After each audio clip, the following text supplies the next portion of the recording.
Жер бетінде ең бай адамдардың саны өткен жылы 10%-ға артқан.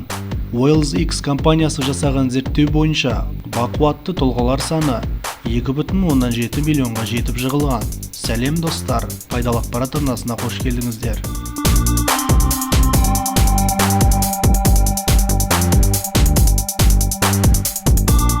Бай адамдардың саны ғана артып қоймай, табыстары да молая түскен. Компания дерегі бойынша байлықтары 10%-ға көбейіп, 26,6 триллион долларды құраған.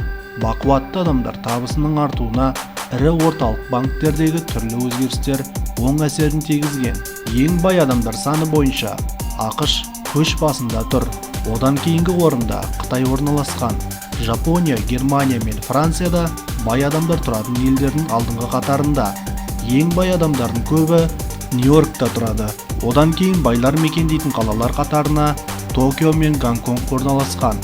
Лос-Анджелес, Лондон, Париж, Чикаго, Сан-Франциско, Вашингтон және Даллас алғашқы ондықта.